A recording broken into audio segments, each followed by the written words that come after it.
সবাইকে আসসালামু আলাইকুম। রিয়াজ কিচেন থেকে নতুন আরও একটি রেসিপি নিয়ে আপনাদের মাঝে হাজির হলাম। আজকে মাত্র ৮০ টাকা খরচ করে নামি দামি দোকানের কেকের মতো চকলেট কেক বাসায় তৈরি করব, যেটা খেতে অত্যন্ত মজার হবে। আপনারা নিজেদের জন্মদিনে তৈরি করতে পারেন বা বাচ্চাদেরও তৈরি করে দিতে পারেন, ওরা অনেক খুশি হবে এবং খেতেও অনেক মজার হয়। আজকের এই চকলেট কেক তৈরি করার জন্য আমি সব উপকরণ নিয়ে নিলাম। এখানে আমি 4টা চকোফানের বিস্কিট নিয়েছি, এটা 10 টাকা করে প্যাকেট, 4 প্যাকেট 40 টাকা নিয়েছে। আর এখানে আমি চকলেটটা নিয়েছি, এগুলোর দাম 10 টাকা করে, মানে 20 টাকা। আর এই ইনোটা নিয়েছি, ইনোটার দাম হচ্ছে 15 টাকা। মোট এখানে আমার 75 টাকা লেগেছে। তো এখন আমি বিস্কুটগুলো ঢেলে নিচ্ছি। কারো জন্মদিন হলে দেখা যায় হঠাৎ করে মনে পড়লে আপনারা চটজলদি এই বিস্কিট, চকলেট, ইনো এনে কেক তৈরি করে গিফট করতে পারবেন। আশা করছি ভালো লাগবে। এখন এই বিস্কিটের ভিতর থেকে যে চকলেটগুলো রয়ে গিয়েছে এগুলোকে একটি চামচের সাহায্যে বের করে নেব। তো প্রত্যেকটা বিস্কুট থেকে এরকম চকলেটগুলোকে আমি ছাড়িয়ে নিয়েছি। তো এখন এই বিস্কিটগুলোকে আমি ব্লেন্ডারে ব্লেন্ড করে নেব। আপনারা চাইলে শুকনো শিলপাটাও এগুলোকে বেটে নিতে পারেন। এখন আমি ব্লেন্ডারের জারে এগুলো দিয়ে খুব ভালো করে ব্লেন্ড করে নিয়েছি। একবারে মিহি ব্লেন্ড করতে হবে, দেখে নিশ্চয়ই বুঝতে পারছেন। তারপরও যেন কোনো দানা রয়ে না যায় সেজন্য আমি এগুলোকে একটু চালনি দিয়ে চেলে দিব, এতে করে কেকটা অনেক বেশি ভালো হবে। তো এখন আমি একটু চেলে নিচ্ছি, দেখা যাবে এরকম কিছু গুঁড়ি গুঁড়ি রয়ে গিয়েছে, এগুলো এখন আমি ফেলে দিচ্ছি।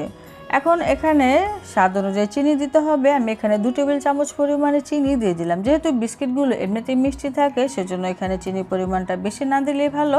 2 টেবিল চামচ চিনি দিলে মিষ্টিটা পারফেক্ট হবে। এখানে আমি 1 কাপ পরিমাণে জাল দেওয়া লিকুইড দুধ নিয়ে নিয়েছি। দুধটা অবশ্যই নর্মাল তাপমাত্রা এনে ব্যবহার করতে হবে। অল্প অল্প করে দিয়ে একটি লিকুইড ব্যাটার তৈরি করে নিতে হবে কেকের জন্য।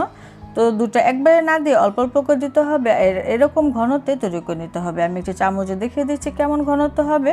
একটি দাগ কাটলে দেখা যাবে এপাশ ওপাশ মিশে যাচ্ছে না, তো আপনারা বুঝতে পারবেন হয়ে গিয়েছে। এরকম ঘনত্বে তৈরি করতে হবে। তারপরে এসে এই পর্যায়ে এখানে ইনো দিয়ে দিতে হবে। যদি ইনো দিতে না চান সেক্ষেত্রে এখানে 1 চা চামচ পরিমাণে বেকিং পাউডার দিয়ে দিতে পারেন। ইনোটা দেওয়ার পর দেখা যাবে এরকম কেকের ব্যাটারটা একেবারে ফ্লাফি হয়ে গিয়েছে, ফুলে ডাবল হয়ে যাবে। ইনোটা দেওয়ার পরে আর বেশি দেরি করা যাবে না, সাথে সাথে খুব ভালো করে কিছুক্ষণের মতো মিশিয়ে নিলে হয়ে যাবে। আর কেকের ব্যাটারটা তৈরি করতে দুধ কতটুকু লেগেছে দেখিয়ে দিচ্ছি, সম্পূর্ণটুকু লাগেনি, 1 কাপের থেকে কিছুটা রয়ে গিয়েছে। এখন আমি কেকের মোল্ড নিয়ে সেটা সামান্য একটু তেল দিয়ে ব্রাশ করে নিচ্ছি, সেই সাথে এখানে একটি পেপার বিছিয়ে দিলাম। আপনারা চাইলে এখানে বেকিং পেপার ব্যবহার করতে পারেন, তবে আমি নর্মাল খাতার যে কাগজ থাকে সেটাই কেটে নিয়েছি। এখন এই ব্যাটারটুকু ঢেলে দিচ্ছি, দিয়ে খুব ভালো করে এটাকে ট্যাপ করে নিতে হবে যেন ভেতরে কোনো প্রকার বাতাস বা বাবলস থাকে সেগুলো বের হয়ে যায়।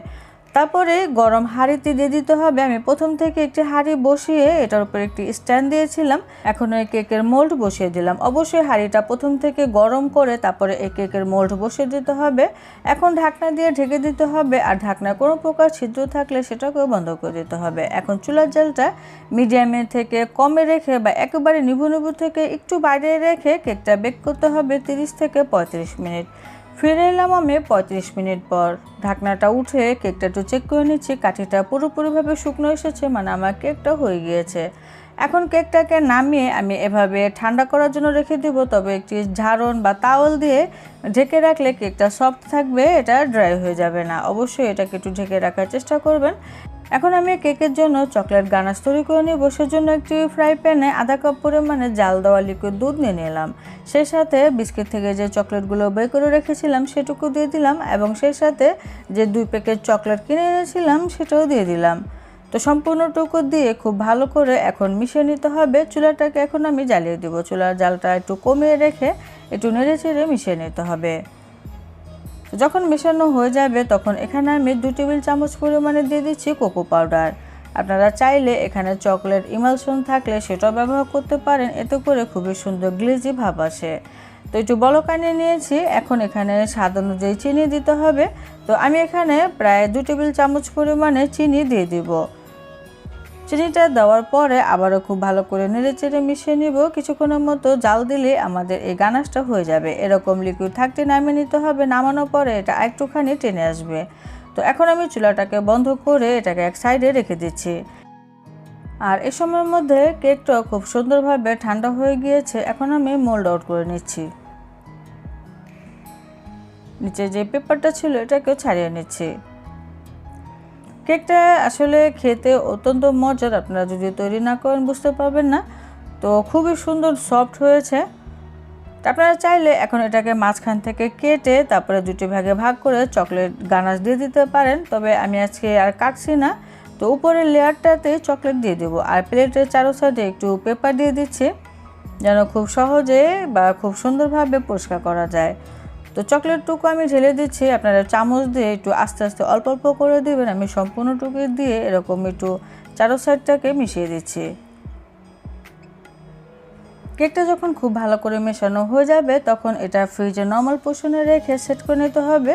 তো আমি কিছুক্ষণের মতো ফ্রিজে নর্মাল পোর্শনে রেখেছিলাম, খুব সুন্দরভাবে সেট হয়ে গিয়েছে। আপনারা চাইলে এটাকে কয়েক ঘন্টাও রেখে দিতে পারেন, তবে আধা ঘন্টা বা 15-20 মিনিটের মধ্যে সেট হয়ে যাবে। তো কেকটা আসলে দেখে বোঝার কায়দা নেই যে এটা বিস্কিট দিয়ে তৈরি করেছেন, মনে হবে এটা কোনো দোকান থেকে কিনে আনা।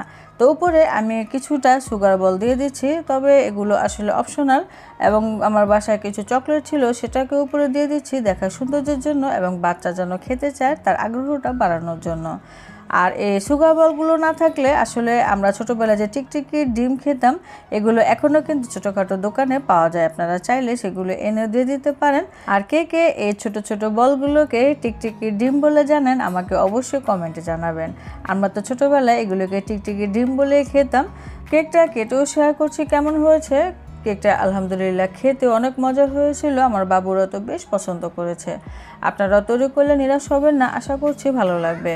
আমার এই কেকটা কাছ থেকে দেখে নিশ্চয়ই বুঝতে পারছেন কেকটা কতটা ফ্লাফি হয়েছে এবং অনেক স্পঞ্জি হয়েছে। আপনারা এই রেসিপিটি ফলো করে যদি তৈরি করেন আশা করছি সবাই পছন্দ করবে, নিরাশ হবেন না। জন্মদিনে আপনারা চাইলে হুটহাট করে এরকম একটা কেক তৈরি করতে পারেন। সবাই ভালো থাকবেন, বিদায় নিচ্ছি, আল্লাহ হাফেজ।